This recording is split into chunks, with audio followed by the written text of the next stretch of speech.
নমস্কার বন্ধুরা, আমি শ্রাবণী। আমি চলে এসেছি আরও একটি রেসিপি নিয়ে। চলো রেসিপিটি তাহলে একবার দেখে নিই। আজকের রেসিপি কাঁচকলার কোপ্তাকারি। রেসিপিটি বানানোর জন্য আমি কাঁচকলা নিয়েছি। কাঁচকলাগুলোকে কেটে আমি ছোট ছোট টুকরো করে নিয়েছি। গ্যাসে একটা পাত্রে জল গরম করতে দিয়েছি। জলটা ফুটছে, ঠিক এই সময় কেটে রাখা কাঁচকলাগুলো দিয়ে সেদ্ধ হতে দেব। কাঁচকলা সেদ্ধ হয়ে যাওয়ার পর একটা পাত্রে তুলে ঠান্ডা হতে দেব। ঠান্ডা হয়ে যাওয়ার পর কলাকে আমি খোসা থেকে আলাদা করে নেব। এরপর আমি একটা পাত্রে কাঁচকলাগুলোকে ভালো করে মেখে নেব। এবার আমি কাঁচা কলা মাখার মধ্যে প্রথমে একটু বেসন দিলাম, এরপর দিলাম নুন, এবার দিলাম গোলমরিচ গুঁড়ো, এরপর পরিমাণ মতো ধনে ও জিরে গুঁড়ো দিলাম, এরপর দিয়ে দিলাম আদা বাটা এবং পরিমাণ মতো হলুদ গুঁড়ো। এরপর আমি কাঁচা কলা মাখা বেসন ও সমস্ত মশলা ভালো করে মেখে নিয়ে কোপ্তার আকারে তৈরি করে নেব।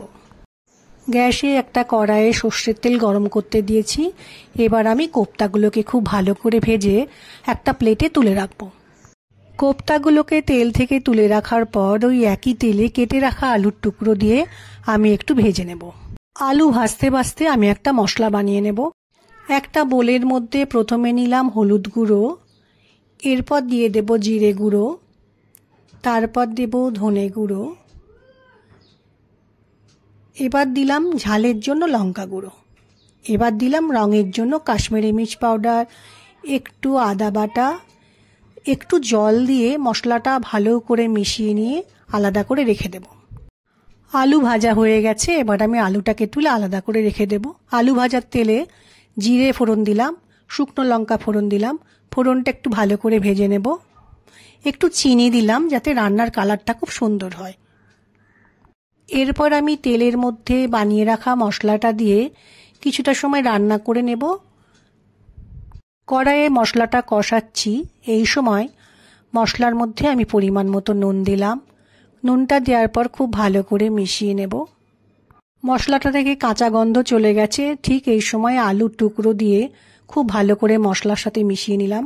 আলু ও মশলা থেকে যখন তেলটা ছাড়া ছাড়া হচ্ছে, ঠিক এই সময় জল দিয়ে একটু ফুটতে দেব। কারিটা ফুটছে, ঠিক এই সময় আমি একটু গরম মশলা দিয়েছিলাম ও এবার একটু ঘি দিয়ে খুব ভালো করে মিশিয়ে নেব।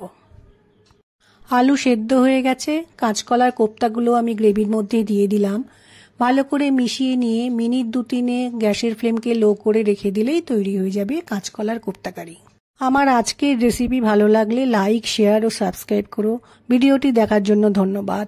ভিডিওটি আজ এখানেই শেষ করছি। ফিরে আসছি আরেকটি রেসিপি নিয়ে।